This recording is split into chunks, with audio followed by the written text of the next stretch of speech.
The Most Holy Church of God in Christ Jesus is a religious organization established in the Republic of the Philippines on the 9th of May, year 1922, and is duly registered with the Securities and Exchange Commission with registry number 82613. Through faith in the truth revealed by the Holy Scriptures of the Bible, the administration as well as the entire brethren of the Church believe that it is the Most High God, the Lord Christ Jesus, who established the Most Holy Church for the sole purpose of proclaiming Him as the only one true God and Savior whom we should worship and serve with our whole lives, and that He is no other than the Lord Christ Jesus, who manifested in the flesh, and that the Most Holy Church of God in Christ Jesus is His chosen way for us to deliver from our sins and eternal damnation. Therefore, since the Church was established, everyone who is called into the Church receive the divine obligation to partake in all evangelization efforts of the Church to fulfill the God-given commission to make disciples of all the nations. In that case, here is the vision and mission statement of the Church. Vision: the Most Holy Church shall be exalted for the glory of the Most High God. Mission: seed of one world, one nation. Core value: all members of the Most Holy Church are being taught and encouraged to live in agape. Agape is a Greek word which means perfect love and everlasting love. As the Bible further expounds, it is the kind of love that God has for all of us. In fact, God Himself is agape. Agape, or love, serves as the core value of the Church because love is the fulfillment of the law. Ownership and administration: the Most Holy Church of God in Christ Jesus fully believes and proclaims that her sole owner is no one but the Most High God. He is the only King who reigns all over the Church. Everything the Church achieve and will achieve in the future are the works of God. God governs over His Church through His appointed men to administer the Church. Like the first church established in Jerusalem, which was administered by the apostles, the Most Holy Church is currently administered by the 7 bishops, presided by the general bishop. The church administration oversees over the whole church and through the appointed council of elders, composed by the presbyters and ministers who were appointed to administer congregation and ministries. Expansion and growth: currently, the church has established congregation in most places in the 3 major islands of the Philippines, namely Luzon, Visayas, and Mindanao. Also, the church is making necessary preparation to intensify its expansion and establish congregation in all major cities and provinces in the entire country. There are also active congregation of the church in other countries. In the United States of America, in Canada, in Australia, Hong Kong, in Singapore, Malaysia, United Arab Emirates, Japan, Taiwan, Kingdom of Saudi Arabia, Qatar, Belgium, Cyprus, France, Germany, Italy, Spain, and United Kingdom. The Most Holy Church of God in Christ Jesus is looking forward to aggressively propagate the gospel, to edify the church in places where it was already established, and also to establish new congregation in other countries to complete the mission and fulfill the vision of the church. Services: since the main purpose of the existence of the Church is to propagate the gospel to all nations, the Most Holy Church established various evangelization efforts of the Church to reach more people even in the farthest corners of the world. The church produces evangelization programs that are aired via radio, cable TV, and in different social media or online platforms. Radio stations, Philippines.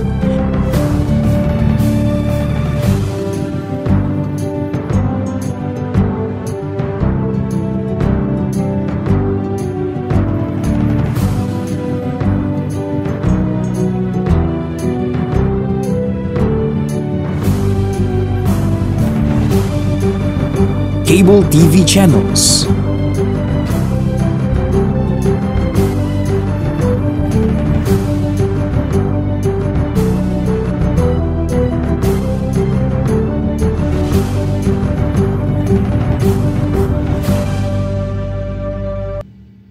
Online platforms, Facebook, MHC Media, YouTube, The Most Holy Church, official website, www.mostholychurch.com. Charity. Aside from actively upholding evangelization efforts, the Most Holy Church is also active in charity works. Here are some of the ministries of the Most Holy Church established to serve both members and non-members of the church. Lingap Agape Ministry. The church established the Lingap Agape Ministry, which engages in community services like goods and charity donations, feeding programs, blood donations, and other services to cater church members and non-members who are in need. Damayang Kristiyano. On May 1, 2004, the church administration established the Damayang Kristiyano Ministry that aims to help the needs of the family of a deceased member of the Most Holy Church, especially in their burial expenses. Schools. Pristine Heritage Academy, formerly known as Pristine Learning and Tutorial Center. The Pristine Heritage Academy was established by the Most Holy Church in February of 2009. The school is open to all church members and non-members alike for the fulfillment of a part of the Most Holy Church community service. Mahanaim Evangelical Academy. The church administration aimed to give standardized education and training to church members who aspire to become missionary workers and ministers of the church. Thus, in 2018, the church administration established the Mahanaim Evangelical Academy that provides classroom lectures and on-the-job training so that aspirants to partake in the Lord's mission may be molded to become a proud messenger of God. The Mahanaim Evangelical Academy mainly holds its training in Gabay Center, the training facility of the Most Holy Church located at Barangay Sumalo, Municipality of Hermosa, Province of Bataan, Philippines. The Centennial Celebration of the Most Holy Church. The Most Holy Church of God in Christ Jesus recently celebrated its 100th anniversary on the evening of the first day of May 2022 at the Gabay Center, the newly built facility of the church situated at Barangay Sumalo, Municipality of Hermosa, in the province of Bataan, Philippines. On the morning of the same day, the church held the inauguration and dedication of the Gabay Center. The Gabay Center is a training facility of the church built through the favor of God and the collective efforts of the entire brethren from around the globe. From the proud members of the church, we are inviting you to join us and be a member of the Most Holy Church of God in Christ Jesus, so that we may share the ever-abounding favor of God towards His beloved children. Please take time to listen to the preaching of all the topics composing the lessons of spiritual salvation, so that we may share to you the teachings and doctrines of the Most Holy Church, which are purely based on the Bible that will lead us to our soul's salvation.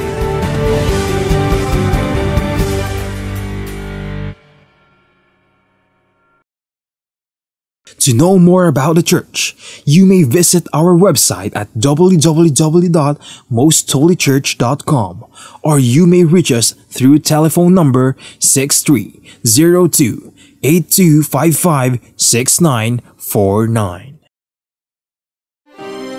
Maraming tanong, Maraming sagot. Maraming haka-haka at maraming mga katha. Nagsasalimbayang mga paliwanag. Gaya ng hangin ng aral na nagdadala sa tao sa magkabi-kabilang paniniwala. Ngunit, isa lamang ang dapat matanghal. Ang sagot ng Biblia.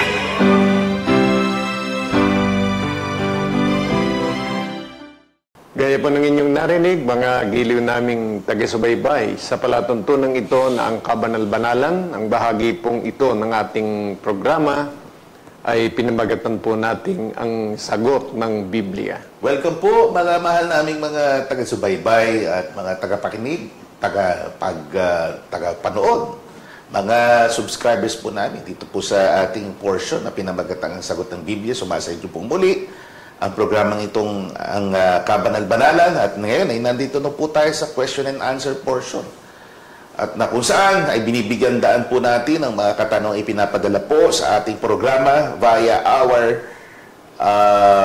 text lines and of course yung pong ating social media pages. Dati meron din tayo mga email address na pwede nyo ipadala, gayon man ay kahit yun ay active pa rin, pwede nyo pong ipadala doon ang inyong mga mensahe. Samantala, ibig nating i-announce po muli itong ating mga phone numbers o mobile phone numbers na pwede nyo pong padalahan ng inyong mga mensahe o mga katanungan.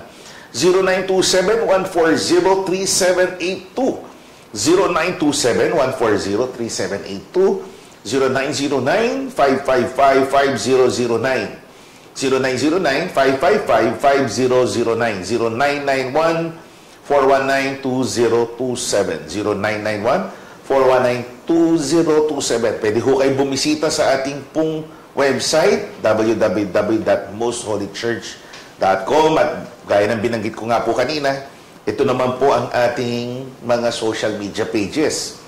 MHC Media, yun po yung Facebook o meta page po natin, at maging yung pong ang Kabanal-Banalan, yung mismo pabagat ng ating programa, ang Kabanal-Banalan, yan po ang i-type niyo po dun sa search bar sa inyong mga Facebook account. Sa YouTube channel ay meron din pong search bar ho dyan. Mangyari, i-type niyo naman The Most Holy Church. The Most Holy Church, yan pong ating YouTube channel. Ang inyong napakikinggan ay ang Kabanal-Banalan. Ito po ay representasyon ng church po natin, ang Kabanal-Banalang Iglesia ng Diyos kay Kristo Jesus o Most Holy Church of God in Christ Jesus, na ang punong tanggapan ay sa number 688 Rahabago Street, Gagalangin, Tondo, Manila. Kami po ang inyong mga lingkod, kapatid na Gabriel, Brother George Quirino. Kasama po natin sa paglilingkod na ito ang minamahal nating kapatid na Eugel, kapatid na Danilo Francisco. At salamat po sa ating Panginoong Diyos na nagpapala sa atin, at maging sa inyo ay nagpapasalamat po kami dahil pinapayagan po ninyong kami makapaglingkod sa ganitong paraan, na sagutin ang inyong mga tanong sa pamamagitan ng Biblia. So tayo na po, kapatid na Eugel, sa mga katanungang nakalap po natin, mga napapanahon, mga akma sa mga sitwasyon natin yun, pwede nyo ipadala gaya ng ilan o isa sa mga katanungang tutugunan po natin sa araw na ito. Ngunit bagong lahat, itong muna ang unang katanungan for today. Gaya ninyong mapapanood sa inyong mga social media accounts, umiiral pa po ba o umiiral pa ba ang iglesyang itinatag ng Panginoong Kristo Jesus? Nag-i-exist pa ho ba ang church, ang iglesia na itinatag ng ating Panginoong Kristo Jesus, kapatid na Yusel? Opo, at natitiyak natin yan dahil sa yan ang ipinangako ng ating Panginoong Kristo Jesus ng kanyang itayo ang kanyang iglesia, na mababasa natin sa Mateo 16:18. Narito po ang una nating ipaglilingkod na mga talata, 16:18 ng Mateo. At sinasabi ko naman sa iyo na ikaw ay Pedro, at sa ibabaw ng batong ito ay itatayo ko ang aking iglesia, at ang pintuan ng Hades ay hindi magsisipanaig laban sa kanya. So, yan po ang nakasulat, kaya sinasampalatayanan po natin na yan ang talagang nangyayari ayon sa sinabi ng Panginoon tungkol sa iglesia na kanyang tinayo, na hindi po mapananaigan ng pintuan ng Hades. Naintindihan po natin, yung Hades na tinutukoy, yun ang libingan. Ang pintuan ng Hades na tinutukoy dyan ay ang kamatayan. Opo, death. Physical death. Opo. So kahit po ang mga lingkod ng Diyos ay dumating sa kamatayan, nananatili pong matatag ang iglesia na itinayo ng Panginoon. So, hindi maaring sabihin ng iba, although claim lang ho yun, ang church, ang iglesia ay nawala. Totally nawala. Ang miyembro. Ng miyembro. O ang pag-iral nito bilang isang organisasyon. Kasi nga, ang church, alam na mga kaibigan ng mga tagapakinig, as consistently sinasabi po natin sa ating programa, dinedefine po yan ng Biblia, ang church ay kalipunan ng mga natawag sa iglesia, mga Kristiyano.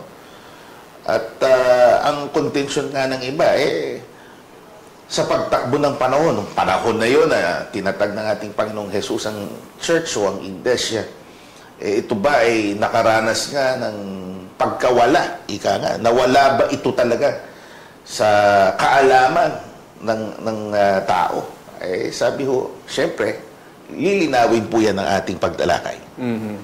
Kaya kung meron pong panahon na ang mga unang Kristiyano ay nalipol, sabi ng banal na kasulatan, ay hindi po ang ibig sabihin nun, hindi na umiiral ang iglesia dahil ang paraan para ito'y manatiling umiiral, sinabi ng Panginoon sa Mateo Kapitulo 28, versikulo 20. Narito po, na ituro ninyo sa kanila na kanilang ganapin ang lahat ng mga bagay na iniutos ko sa inyo.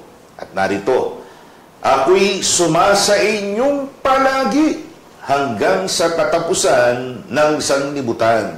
O yan, merong tiyak na panahon na sinasabi ang Panginoon ng pag-iral ng iglesia, at para ito'y manatiling umiiral, ipinangako ng Panginoon, ako'y sumasa inyong palagi hanggang sa katapusan ng sanlibutan.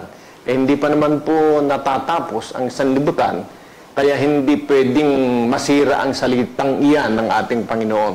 Kung merong mga unang Kristiyano na namatay, ayon po sa nasusulat sa Biblia, hindi dahilan yon para hindi magpatuloy ang pag-iral ng iglesia. Dahil tiniyak ng Panginoon, ang pag-iral nito ay hindi lang nung itinayo niya, hindi lang nung magkaroon ng miyembro ito sa Jerusalem, kundi ito'y magpapatuloy hanggang sa katapusan ng sanlibutan. So, yun yung tinatanong din ng iba, yung church age, yung panahon ng iglesia. Yan ituloy-tuloy. Hindi ho yan nagkaroon ng patlang o naputol na wala ang pag-iral nito. Hindi kagaya ng, halimbawa, sa sanglibutan, merong existence ng isang organisasyon hanggat may miyembro, umiiral siya, at nawala ng miyembro, tapos hindi ito naire-report na ito ay umiiral pa rin, magkakaroon ito ika nga ng natural na kamatayan. Ika nga, natural na kamatayan, yun yung sa sanglibutan. Kumbaga, yung organisasyon na inactive, eventually, sasabihin, dormant itong organization, virtually patay ng organisasyon. Ang iglesia hindi gayon. Kahit ang mga tao nga dito, sa patotoo ng Biblia at ng history books, di ba, kapatid na Yusel, yung iba yung mga nangadaya, nahikayat ng ibang aral, yung iba'y nangamatay. Yung iba'y pinatay. Nanatili po ang iglesia. Dahil sa ang nangangasiwa, nangungulo dito, walang iba kundi ang Panginoong Kristo Jesus. Kaya imposible na ito'y mapanaigan ng mga pangyayari na sa sanlibutan ay nakapananaig. Pero sa church, sa iglesia, na ang Panginoon ang nagtindig, nagpanukala, nagtayo at nagpapangyari, ang pag-iral nito kahit may iba't ibang pangyayari ay hindi po mababago. Kahit may bumangong pang ibang organisasyon na nagke-claim na siya rin yun, hindi siya yung iglesyang yun ay tinatag ni Kristo, hindi ibig sabihin na wala talaga o nasuplant, nahalinhinan. Nananatili po yung iglesyang yun na itinatag ng ating Panginoong Jesus. Kahit nga, inulit po natin, kahit ang mga miyembro ito ay nangalipol, may mga nangamatay. At ang isa pang tiyak na dahilan ay ipinaliwanag ni Apostol Pablo sa Efeso, ng sulatan niyang mga kapatid sa Efeso 5:27. Upang ang iglesia ay maiharap sa kanyang sarili na maluwalhati, na walang dungis o kulubot o anumang gayong bagay, kundi ito'y nararapat, maging banal at walang kapintasan. Yan. Kasi ang pag-iral nga ng iglesia, hindi ko mo namatay yung mga tao, tapos na ang kasaysayan. Hindi po. Ito po ay hanggang doon sa muling pagparito ng Panginoon, dahil ang lahat ng mga lingkod ng Diyos na kung tawagin sa kabuuan ay iglesia, haharap sa Panginoon na maluwalhati. So, kaya yan ang tinitiyak ng kasulatan, ng pag-iral nito ay hindi natatapos hanggang sa kasalukuyan at magpapatuloy hanggang sa makaharap sa Panginoon na walang dungis at walang kapintasan sa kanyang ikalawang pagparito. Kaya hindi pwede na tatagyan ng Diyos pwede ba? Kaya nga yung unang talatang ginamit natin, tiniyak po na hindi pananaigan, hindi magpe-prevail dito ang death, ika nga. Hindi po ito pananaigan, hindi ho ito ma-overcome ng kamatayan, mamamalagi po ang pag-iral ng iglesia. Parang yung ipinagkamali ni Satanas. Akala niya, dahil napatay ang Panginoong Kristo Jesus sa laman, natalo na niya. Tapos na. Hindi niya alam, yun pala ang paraan para lalong maging matagumpay ang misyon ng Panginoon nang siya pumarito. Kailangan nga, sa pamamagitan ng kamatayan na yun yung pagkawala ng ating Panginoong Jesus sa pamamagitan ng kanyang sakripisyo, yung pa yun talagang lalong nagpaalam, lalong nagpakita ng pagpapatuloy. Yung nga ho mismo, lalong nagpatibay sa paniniwala ng iglesia talagang ganap na natatag at nagpatuloy sa kanyang pag-iral. At alam po ba ninyo, mga giliw na taga-subaybay, kung bakit ganong katatag, ganong katibay ang iglesia?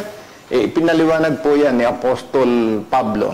Basahin natin. Pa rin pong epistola niya sa mga kapatid sa Efeso, na mga itinayo sa ibabaw ng kinasasaligan ng mga apostol at mga propeta, na si Kristo Jesus din ang pangulong bato sa panulo.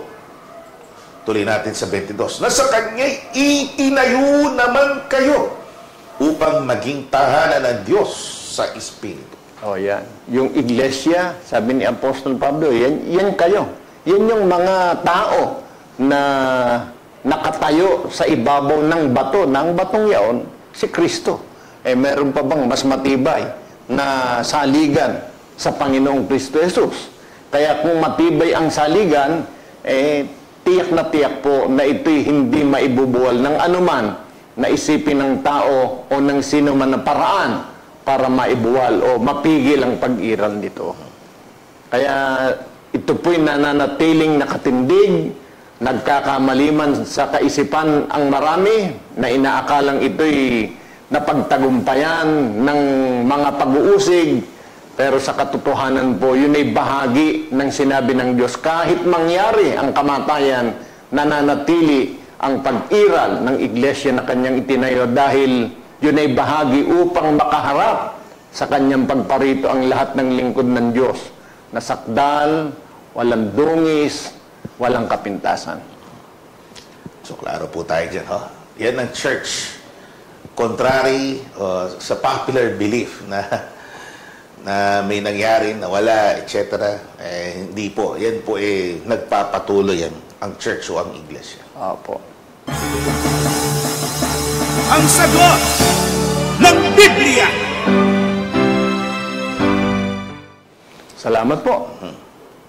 Ang kasunod po, kapatid na usual at mga mahal naming mga taga-subaybay, ano po ang maaasahan ng tao sa pakikinig sa mga aral ng Diyos?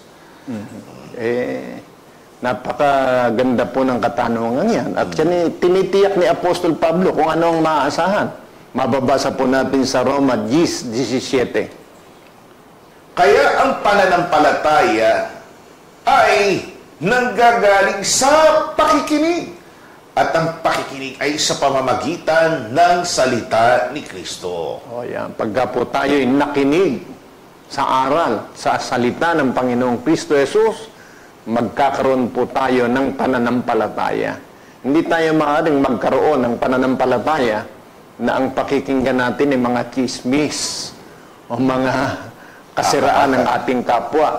Ang pakinggan po natin, aral ng Diyos, at magkakaroon tayo ng pananampalataya. Yun po ang unang-una na mahalagang makakamit natin pagka katulad po ng inyong ginagawa, matyaga kayong nakikinig ng aral ng Diyos, magkakaroon po tayo ng pananampalataya. Gaano kahalaga ang pananampalataya? O ipinaliwanag yan ni Apostol Pedro. 1 at 9 sa unang lihan niya, na inyong tinatanggap ang layunin ng inyong pananampalataya, ang pagkaligtas ng inyong mga kaluluwa. Di ba, kapatid na Gabriel? Opo, naalala ko, kapatid na Yusel, pagka may presentasyon tayo, halimbawa sa isang seminar, nakalagay ko dyan yung pamagat. Ito yung ating lecture for the day. Tapos meron sasabihin yung speaker, what to expect? Ano ho ang mapapakinabangan natin? Ano ang what can we glean? Ano po ang matututunan natin sa leksyong ito? Nakalagay ho doon yung sumaryo. Ito rin ho yun, mga kaibigan. Ano ho ang makukuha o benepisyo na makukuha natin sa pamamagitan ng mga salita ng Diyos? Sa pakikinig, lumikha ng pananampalataya, at ang ultimo na epekto nito ay ang, kaya ng inyong mababasa sa talatang binanggit ko po kanina, pagkaligtas, salvation, pagkaligtas ng kaluluwa. Hindi lang basta kaligtasan yan. Kaligtasan ng kaluluwa, higit pa po yan sa kaligtasan sa gutom, sa uhaw, sa kahirapan ng buhay, dahil yan po'y napakahalaga sa ating buhay. At alam po namin, yan hinahangad din po ninyo.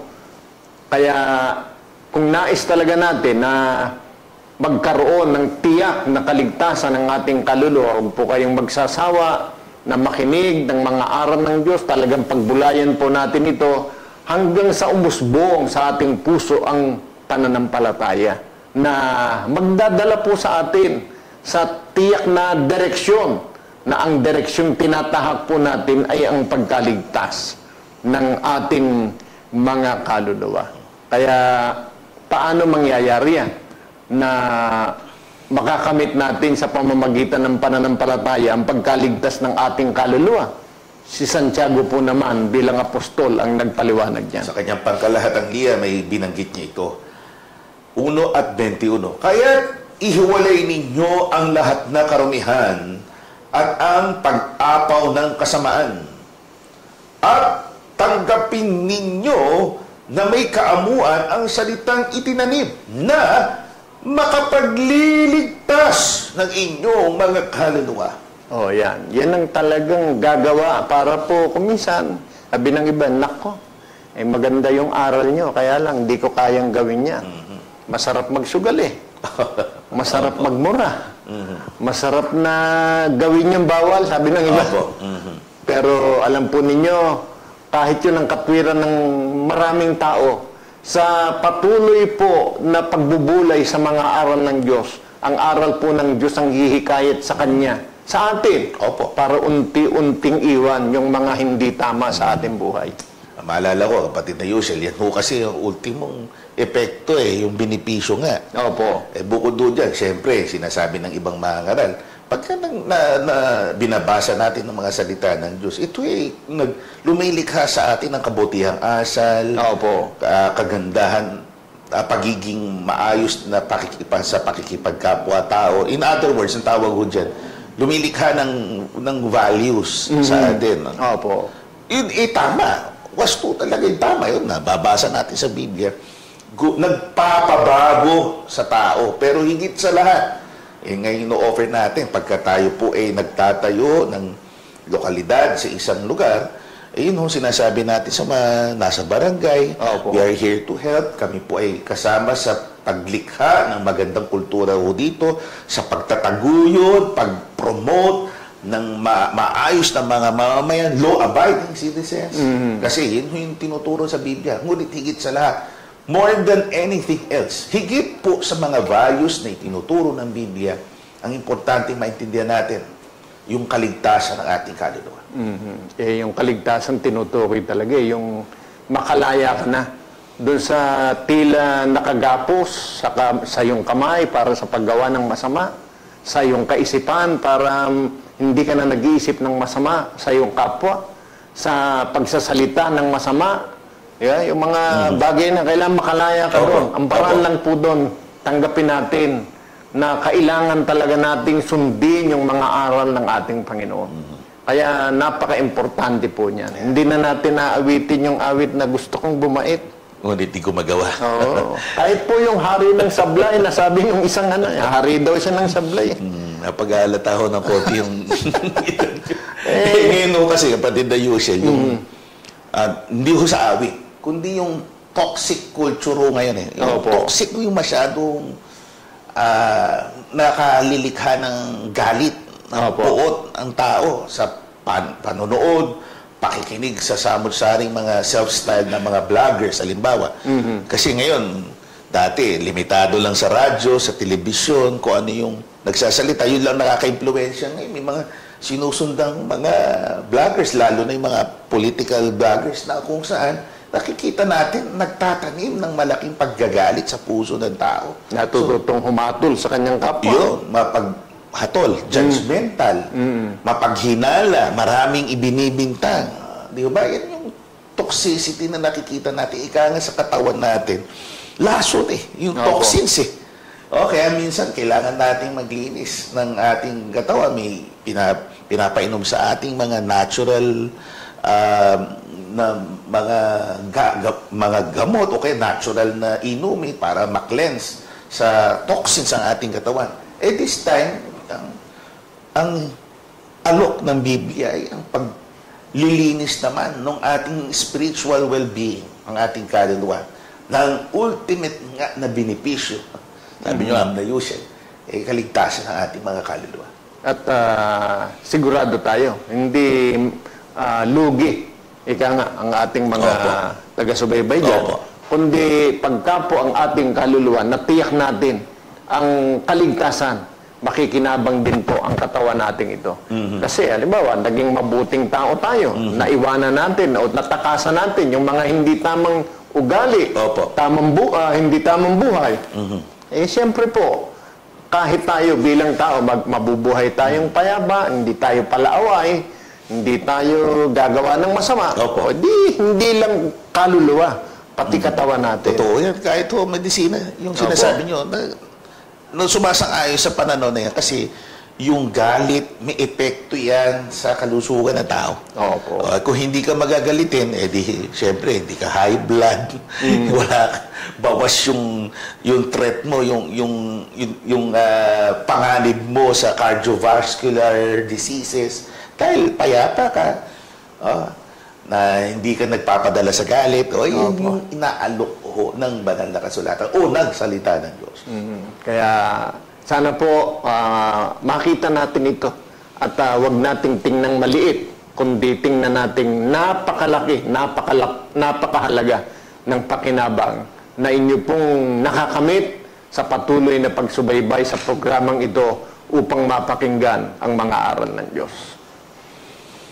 And we will be having a break. Kaunti lang, a maikling break. Pakinggan natin ang tinig ng isa sa mga awit sa church.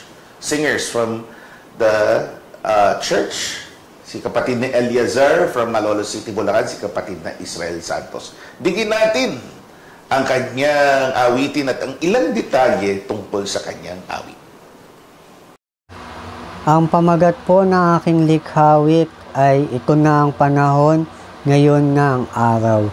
Ito po ay orihinal na sinulat ni Brother Rapa Rogel Garabiles, isa po sa mga konsagradong mga awit ng Kabanal-Banalang Iglesia at nilapatan ng areglo ni Brother Regemelec Villagracia, nga isa rin pong mga awit sa loob ng Kabanal-Banalang Iglesia. Nawa ang likhawit na ito ay magdulot po sa atin ng kapayapaan.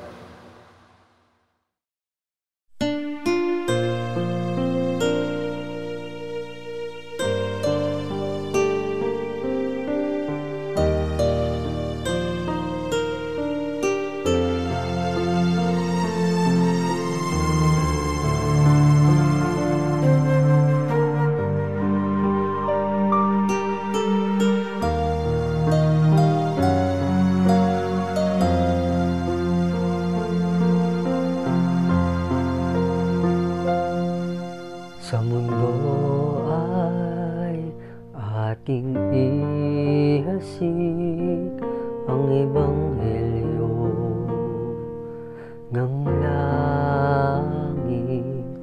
Iligtas natin ang daigdig sa parusa, sasapit mga pusong inasikan, diniging ang pagmamahal, bubuging tapat, nabubuhay sa mga kabanalan. Ito na ang panahon, ngayon na ang araw, magbalik-was, magbangon, alisin ang takot, lahat tayo'y makisangkot sa gawaing pananakot.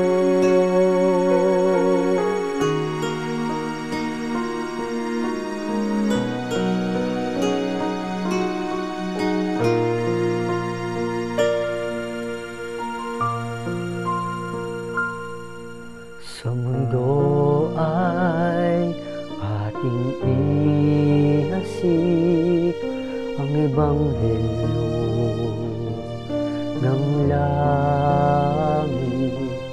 Iligtas natin ang daigdig sa parusang sasapit,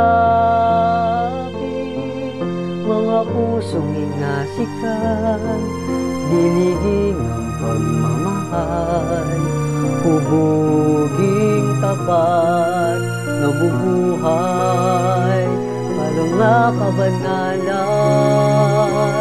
Ito na ang panahon, ngayon na ang araw, magbalik-was, magbangon, alisin ang takot, lahat tayo'y makisangkot sa gawaing pananakot.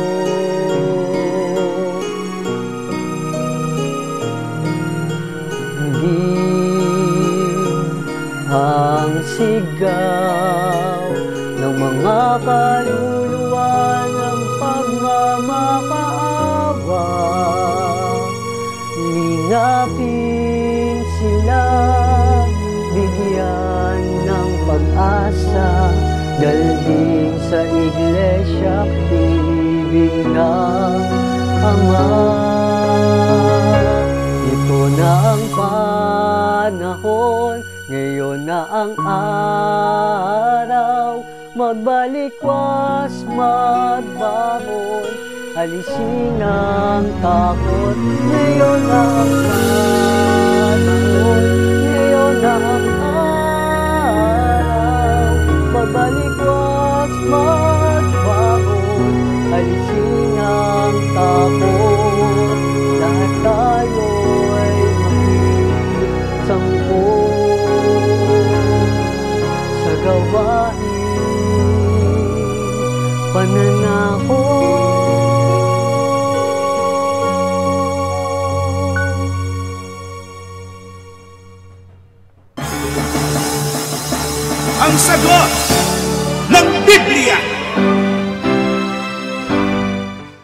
Masiyahin po kayo, Brother Eliazar, sa inyong magandang tinig, inspirational music para po sa ating mga tagapakinig. Ang next mong katanungan, kapatid na Yushel, ito, may mga interesado ko dito madalas. Sino po ang sugo ng Diyos sa huling araw na ito? Siyempre po, lahat ng nangangaral, gumagamit ng Biblia, mas malamang sinasabi po nilang sila ang sugo ng Diyos. Pero ang Biblia, sa pamamagitan ng turo dito, matitiyak natin, sino ba talaga? Marahil yun ang gustong malaman ng ating taga-subaybay. Tingnan natin, paano nagpakilala ang mga sugo ng Diyos nung una. Basahin natin. Sa liham ni Pablo, pangalawang liham niya sa mga kapatid sa Corintos 5 at 20. Kami nga'y mga sugo sa pangalan ni Kristo, na waring namamanik ang Diyos sa pamamagitan namin. Kayo'y pinamamanikan namin sa pangalan ni Kristo na kayo'y makipagkasundo sa Diyos. Yan. Hindi nila ipinakilala ang kanilang sarili na sila si Kristo. Opo. Kundi sugo sa pangalan ni Kristo. Opo. Hindi sila nagpapakilalang anak ng Diyos. O di kaya mismong kahalili ni Kristo sa mga huling panahon ito. Kasi hindi mo pwedeng halinhan ang Panginoong Kristo Jesus tungkol sa gayong kalagayan. Opo. At si Apostol Pablo po ang nagsabi ng mga salitang yan. Kami, hindi siya lang. Opo. Kami, may mga kasama siya na sugo sa pangalan ni Kristo. Paano ba nagiging sugo sa pangalan ni Kristo siya at ang kanyang mga kasamang apostol? Opo. O, basahin natin. Sa 1 Timoteo 2:7, na dito'y itinalaga ako, sabi ni Pablo, na tagapangaral at apostol. Sinasabi ko ang katotohanan, hindi ako nagsisinungaling. Guro sa mga hintil sa pananampalataya at katotohanan.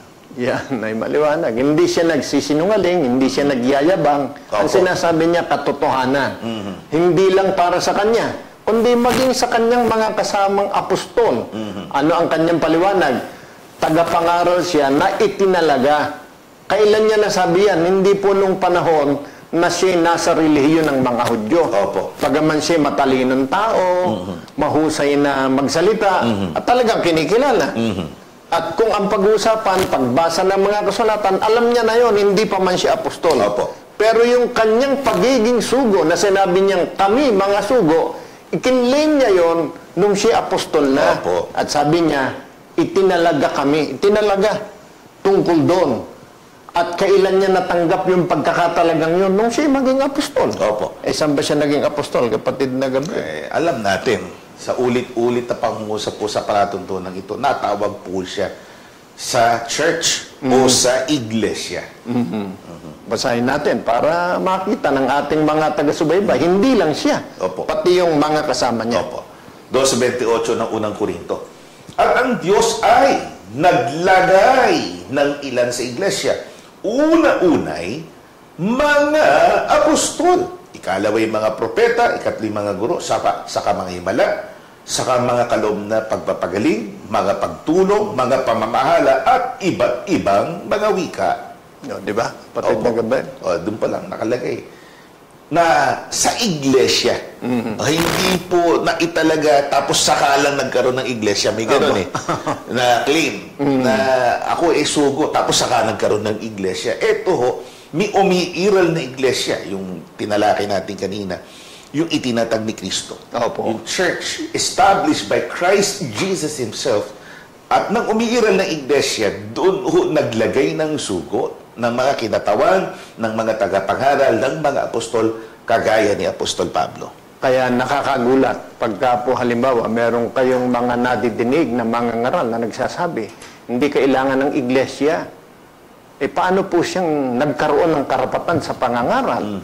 Ang sugo ng Diyos, tulad ni San Pablo na nagsabing, kami, mga sugo ng Diyos, ayon sa Biblia, nasa iglesia.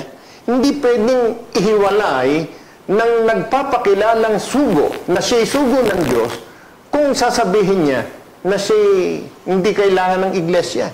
Kasi ang sugo ng Diyos, nandoon sa iglesia na pag-aari ng Diyos. Hindi pwedeng ihiwalay yun. Opo, ang sino mang mangangaral na nagsasabing siya'y sugo at sasabihin niyang hindi kailangan ng iglesia, sino kaya ang may sugo sa kanya?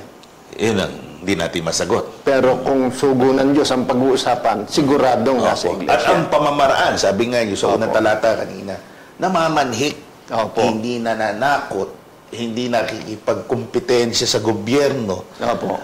Namamanik, sabi ni Apostol Pablo, nawaring nakikipag-usap, namamanik ang Diyos. Sa pamamagitan namin. Yun. Ganun ho ang approach ho nila. Hindi nagmamapuri sa sarili. Na parang Diyos. Na parang Diyos. At hindi tinitindig ang sarili na parang may sariling kapangyarihang manipula ng kalikasan. Halimbawa, ng lindol, etc., ng bagyo. Wala akong ganong claim ang sugo o mga apostol. Kaya, mga giliw na taga-subaybay, kayo po mismo, makikita nyo po ang nagpapakilalang sugo ng Panginoon, hindi po hiwalay doon sa iglesia na pag-aari ng Panginoon. At hindi po maaaring nagpapakilalang sugo, tapos sasabihin, tapos na ang church age. Opo, yung pa po. Di ba? Opo, tapos na raw. Dapat tapos na rin ang sugo pagka ganon. Kasi sa church, doon po inilagay yung sugo. Sabay ho yun. Co-terminus ho yun. Hindi po pwedeng maiwala yun. Opo. Kaya yan po ay napakahalagang bagay. Kaya ang mga apostol, tulad ni San Pablo na buong katapangan, buong kapangyarihan na sinabing kami, mga sugo ng Diyos, hindi niya nasabi yon nung wala pa siya sa church. Lalo na nung panahong inuusig niya yung church. Nasabi po niya yon nung siya'y nangangaral na nasa loob na ng iglesia kasama ng mga apostol. So, klaro ho, no? Mga kaibigan, dapat nasa iglesia, sa tunay na iglesia, doon matatagpuan ang sugo. Opo. Kaya, salamat po sa inyong matyagang pagsubaybay at alam po namin, gagabayan tayo ng Diyos para makilala kung aling iglesia yan at diyan niya tayo pagsama-samahin para po ang napapakinggan natin ay ang aral ng Diyos sa pamamagitan ng kanyang mga sugo.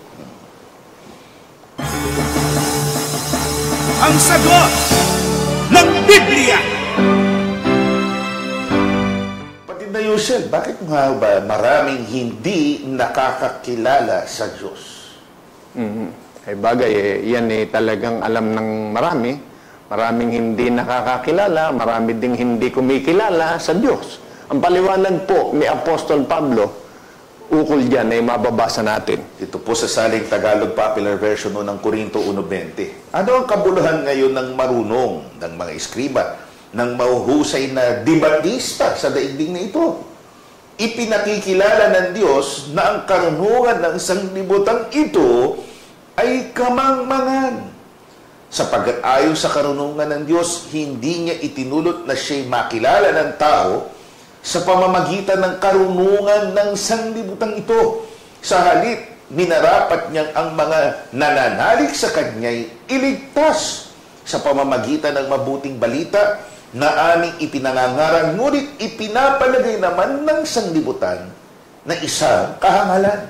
Yan, totoo naman yan. Kumisan sabi ng Biblia, kahit ako maniniwala, o sabi ng iba, kahit ako maniniwala sa Biblia, ang Biblia, gawa lang ng tao yan Di ba? Opo. At ang kanyang prinsipyo, kaya niya nasasabi yun, mas magaling siya kaysa doon sa gumawa o kinasangkapan ng Diyos para mabuo yung Biblia.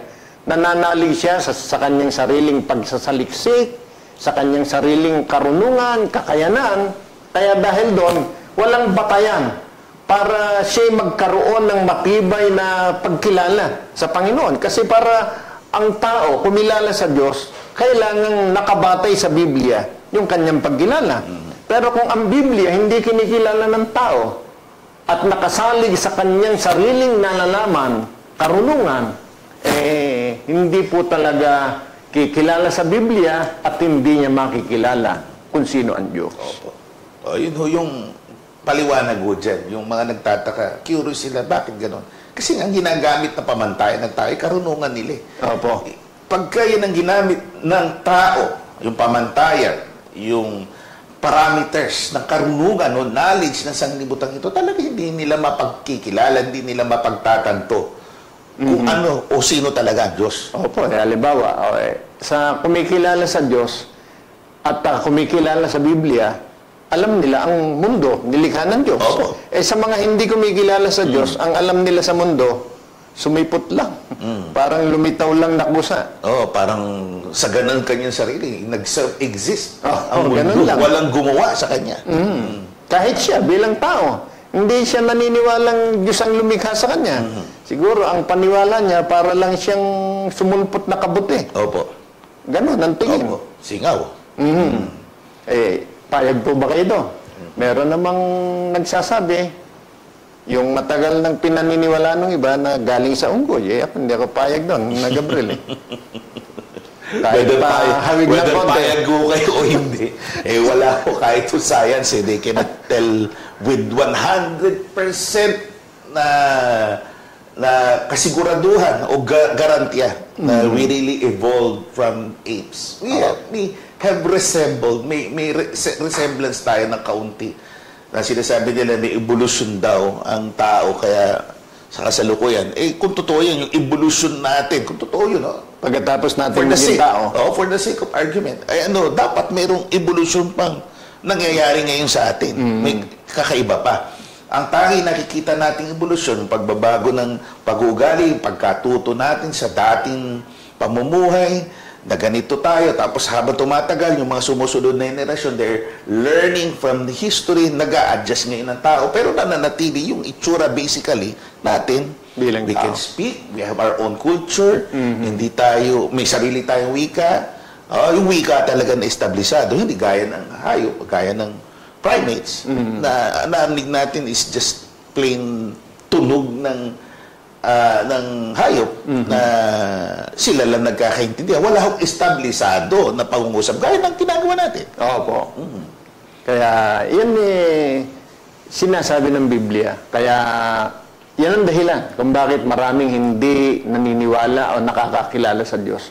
Nakasalig ng hahawakan ng ibig sabihin sa kanyang sariling dunong, galing, kahusayan, at hindi po kumikilala sa Biblia, lalong hindi kumikilala sa Diyos dahil nangahawakan sa kanyang sarili. And hopefully, this will inspire people na mag-isip ng kaunti. We're not saying na hindi kayo nag-iisip. Sana hinto tayo ng kaunti, huminga ng malalim, pumikit. Let's analyze yung mga bagay na nakikita natin sa kapaligiran. Huwag nating panghawakan lang yung kaalaman o karunungan lang natin bilang mga tao. Opo. Salamat po. Ang sagot ng Biblia. Next question po, sino po ba ang nagtuturo, kapatid na Yushel, na ang Diyos? Sino ang nagturo na ang Diyos ay iisa? Magandang maunawaan po natin yan. Alam po ba ninyo kung sino nga? Wala pong iba kundi ang Diyos. Siya ang nagturo na siya'y isa lang. Hindi po niya itinuro na siya'y marami o na siya'y dalawa. Basahin po natin. 45:21 ng Isayas, kayo'y mangagpahayag at mangagpasapi. Oo, magsanggunayan silang magkakasama. Sinong nagpakilala nito mula ng mga unang panahon? Sinong nagpahayag niya ng una? Hindi baga ang Panginoon? At walang Diyos liban sa akin. Isang ganap na Diyos at tagapagligtas, walang iba liban sa akin. Ang Diyos po nagturo niyan sigurado namang walang mas magaling pa sa Diyos, kapatid na Gabriel. Siyempre, hindi natin may di-discount yung realidad na may magtatangka na hindi man niya sabihin na mas marunong siya sa Diyos, pero kung umasta, siyempre, para mas marunong sa Diyos. Na pinapangunahan ng Diyos, sinabi na ng Diyos na iisa siya, and yet ini-insist, tinuturo, na higit sa isa ang Diyos. Especially yung dalawang Diyos. Ang totoo, unang-una, titiyakin ko po namin sa inyo, wala tayong mababasa sa Biblia ang dalawa ang Diyos. Yung diretso, dalawa ang Diyos. Pero may mababasa tayo, iisa ang Diyos. Ang Diyos ay iisa. Ngayon, kung ang katwiran po noon daw yan, Isa lang ang Diyos. Opo, yun ho. Maganda argumento ho yan, kapatid na Yusel. E di, tingnan natin. Pwede bang, sinabi ba ng Diyos na ngayon to, isa lang ako. Pero pagdating ng panahon, may madadagdag na Diyos. Meron bang ganon? Tingnan natin sa sinabi ng ating Panginoon. Sa aklat pa rin ni Propeta Isaias 43:10, kayo aking mga saksi, sabi ng Panginoon, at aking lingkod na aking pinili upang inyong maalaman at magsisampalataya kayo sa akin. At inyong matalastas na ako nga, walang Diyos na inanyuan na una sa akin o magkakaroon man pagkatapos ko. Oh, yeah. Hindi pwedeng madagdagan ang ibig sabihin. Absolute na ako lang iiral na mag-isa. Bago ako, walang Diyos. Wala. Wala rin pagkatapos ko. Ibig sabihin, hindi totoo na noon isa, ngayon dalawa na. Hindi totoo yun. Hindi sa sinasabi dito ng propeta na parang merong pasimula ang Diyos. For the sake of argument, dun sa frame of mind ng tao na kung saan may pasimula.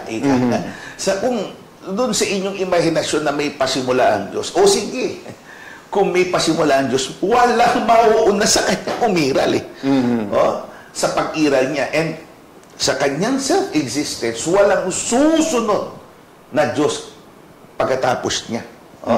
Kasi basically, ang pagiging Diyos self-existent nga, mga kaibigan. At kung sasabihin natin may sumunod na Diyos, di created God yun. Practically hindi God ho yun. Dahil nilikha How can you be called a God or a true, real God if you were a created God o ginawang Diyos? Opo. Kaya gaano katibay sa pagpapahayag ng Panginoon na talagang siya'y nag-iisa lang at hindi nagkaroon ng kasama o magkakaroon ng kasamang Diyos. O, basahin natin. 44:8 ng Isaias. Kayo'y huwag mga takot o magsipangilabot man. Hindi kabaga o hindi kumbaga ipinahayag sa inyo ng una at ipinakilala at kayo ang aking mga saksi. May Diyos baga liban sa akin? Oo, walang malaking bato. Ako'y walang nakikilalang iba. Na Gabriel, ano ba ibig sabihin ng ako'y walang nakikilalang iba? Walang ina-acknowledge na existing na ibang Diyos. Yung magkasunod kasing tanong, may ibang Diyos ba? Tapos merong oo. Hindi yung sagot oo doon sa tanong na yon. Ang ibig sabihin nun, indeed, sa wikang Ingles, indeed, there is no other God. Nakilala ko. Walang ibang iiral na Diyos. Baka naman, pagka ang isang mangangaral nagsabi, merong pa, mas mahusay siya sa Diyos. Ang Diyos, walang nakilalang iba, siya meron. Yun. Napakagaling nun. Yun yung sinasabi niyo kanina, kapatid na Yusel, na lalabas, eto yung Diyos sa kaalaman, mas may alam pa siya higit sa Diyos. Baka kailangan palitan na natin yung Diyos natin. Baka kailangan siya na. Baka kailangan siya na. Pagka gano'n, ang magiging turo, labag sa turo o kontra sa sinasabi ng Diyos. Kaya ito po sinasabi sa atin. Tandaan po ninyo, doon sa nagtanong, kanino buhat yung turong yan? Turo po ng Diyos.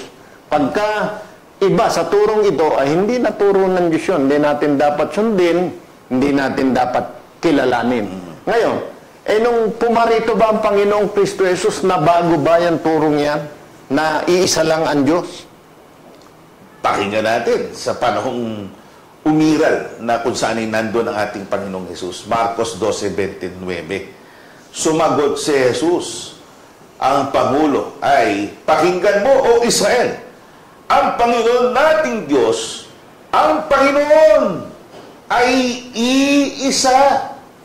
Yun pa rin. Hindi nababago. Kahit nang pumarito ang Panginoon, iisa. Hindi dalawa, hindi tatlo, hindi dumami. Isa pa rin.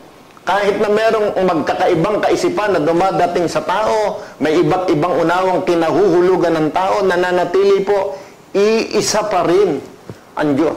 Iisa pa rin. Bakit nananatiling isa? Ano ang dahilan? Basahin po natin. At iibigin mo ang Panginoon mong Diyos ng buong puso mo, at ng buong kaluluwa mo, at ng buong pag-iisip mo, at buong lakas mo. Yan. Yun ang dahilan. Kasi may utos.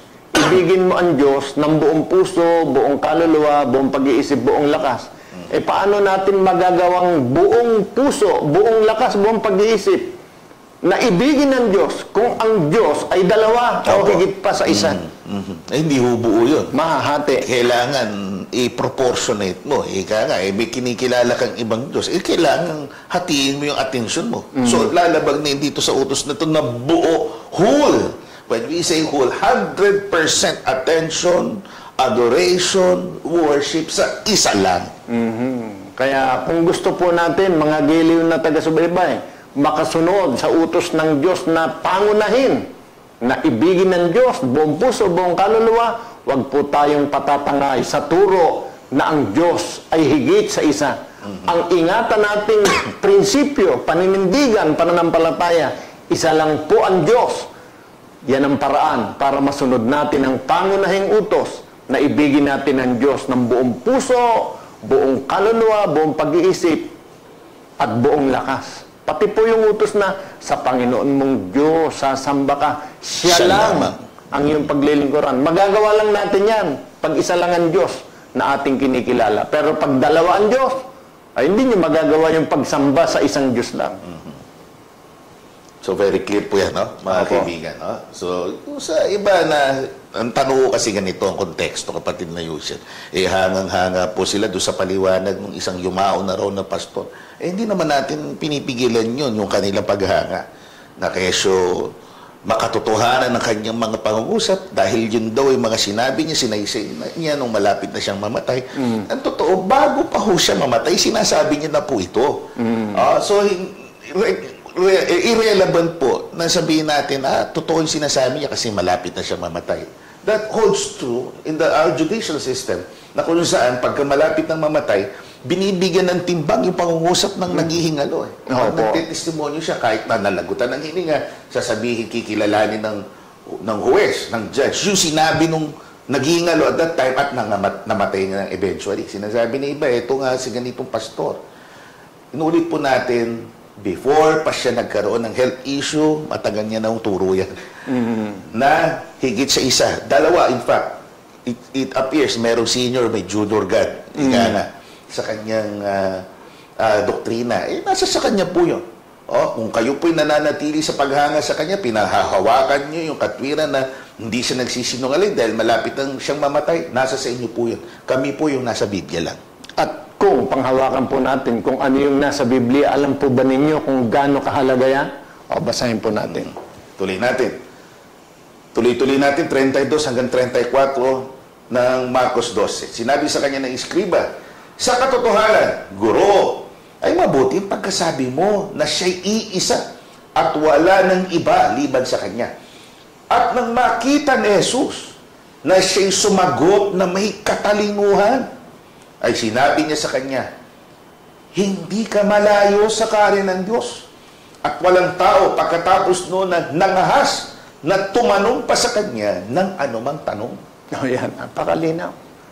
Ano sabi ng Panginoon? Doon sa eskriba, nakita, sumagot siyang may katalinuhan. Matalino, naintindi niya. Yun ang talagang matalino. Tinanggap ang turo ng Panginoon na isa lang ang Diyos. At nang makita ng Panginoon na gayon ang puso at kaisipan nang nagsabi sa kanya, tama yung pagkasabi mo, isa lang ang Diyos. Sabi sa kanya, malapit ka na sa kaharian ng Diyos. You're on the right track. Nasa wastong landas ka na patungo sa kaeksaktuhan ng pananampalataya. Kaya dinadalangin po namin, mga giliw na taga-subaybay, na tulungan tayo ng Diyos na maingatan sa ating kalooban ng ating pananampalatayang isa lang po ang Diyos na dapat nating mahalin, dapat nating paglingkuran, dapat nating sambahin. Yan ang palatandaan. Hindi po tayo papalayo sa Diyos, lalong hindi tayo palayo sa Kanyang kaharian, kundi nilalandas natin ang landas na patungo sa piling ng Diyos. Dalangin namin ito'y maging pagpapala sa inyo ng ating Panginoon. Pakinggan natin ang huling awitin ni Brother Israel o Brother Eleazar, My Redemption, ang kanyang awitin. At pagkatapos tayo po ay magsasara sa ating pong gawain. Kapayapaan pong muli ang sumati mga minamahal na taga-subaybay. Tuloy-tuloy lang po sana tayo sa panonood at pag-share ng programang Kabanal-Banalan. Salamat po sa pagkakataon na kayo po ay aking mapaglingkuran sa pamamagitan ng paghahandog ng likhawit. Ang pamagat po ng aking likhawit ay My Redemption. Ito po ay orihinal na sinulat ni Sister Mingha Pebi May Santos, isa po sa mga awit sa loob ng Kabanal-Banalang Iglesia. Ating translate po ni Sister Elijah Eunice Lopez at naglapat ng musika ay si Sister Laada Francine Batak.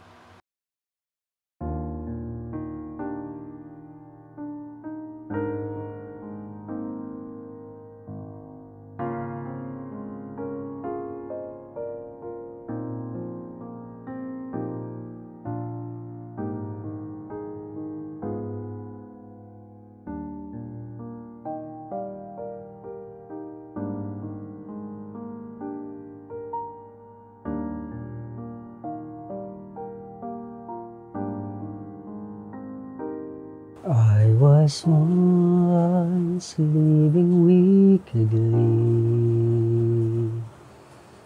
and sin continuously, but then you came and changed my life, and by your blood I was redeemed.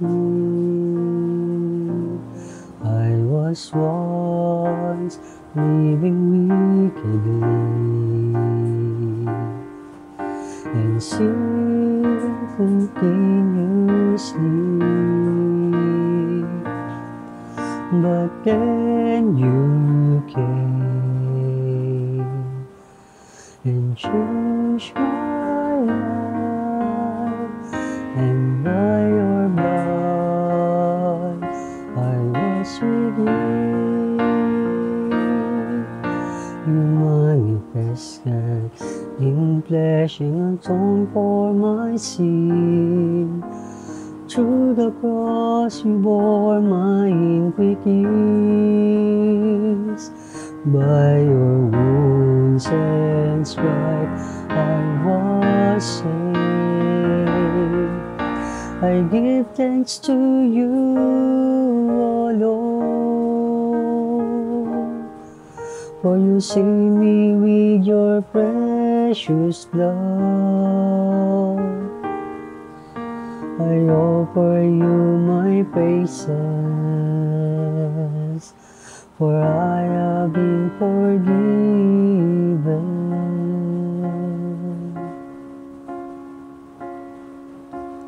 Although I'm unworthy before you, I was justified and chosen. Cleanse my sin and make me holy, because you love me unconditionally.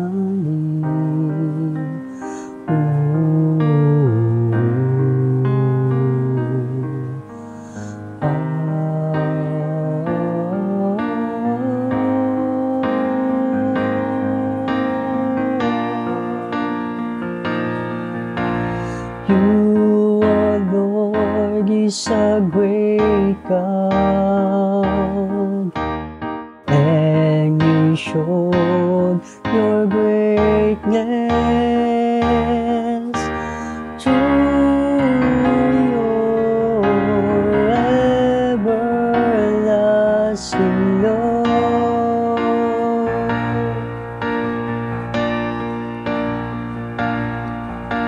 I give thanks to you, O Lord, for you saved me with your precious blood. I offer you my praises, for I have been forgiven.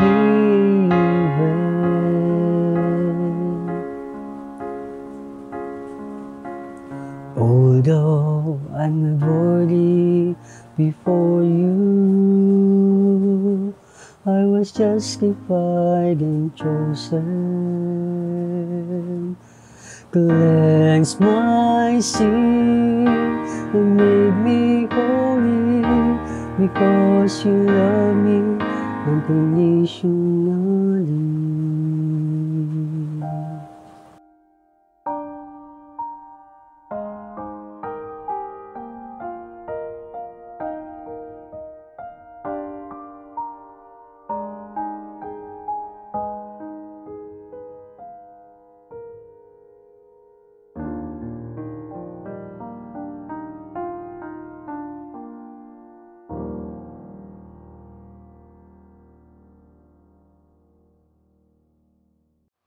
Sa bahagi pong ito, muli po nating pakinggan ang aking mga lingkod, ang Elder Gabriel at Bishop Yushel, para sa pagpapatuloy ng segment na Ang Sagot ng Biblia.